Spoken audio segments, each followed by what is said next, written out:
Red Bull, or as I like to call them, Verstappen.com Racing. This is basically a one horse team. So let's first talk about the only horse in Verstappen.com Racing, Max Verstappen.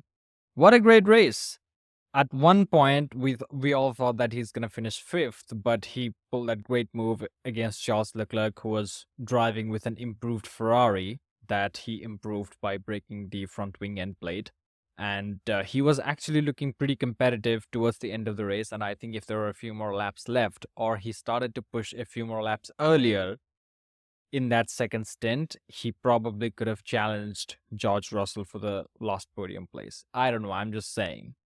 But on the other side of the garage in Red Bull, Liam Lawson, absolutely uneventful, gets knocked out in Q1 as per.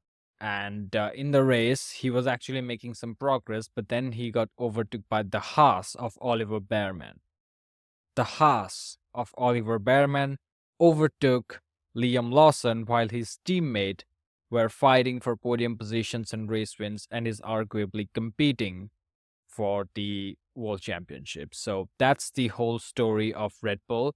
And I think what's going to happen in the future is Liam Lawson will probably lose it because the amount of pressure that Red Bull is going to put on him and the media is going to put on him and he himself is going to put on him because he talked a lot of shit when he came to Formula 1, and he said that I'm not here to make friends and my job as a professional is to get the most performance out of the car.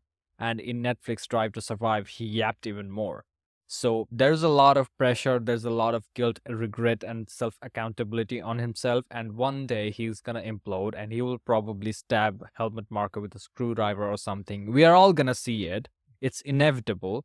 Like his career has ended before it even began. Because right now he's just gonna be chewed up and spat out by the Red Bull family.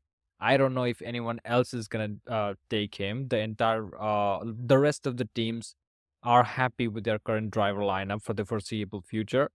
So he basically ended his entire career by talking himself up to the second Red Bull seat. Because imagine Liam Lawson said all these things in the interviews and in front of the cameras. Imagine how much he has talked himself up in front of Christian Horner and Helmut Marko.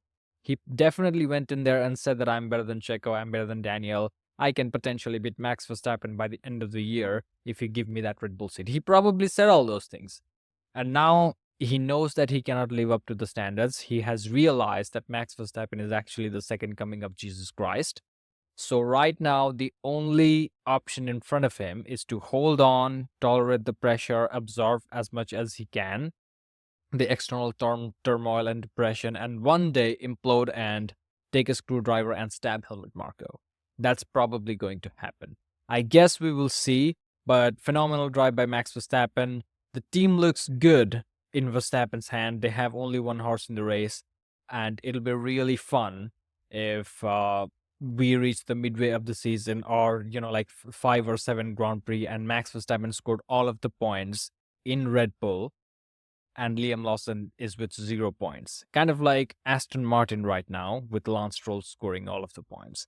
Either way, I guess we will see what happens in the upcoming weekends, but that's the future for Liam Lawson. I feel sad for him already.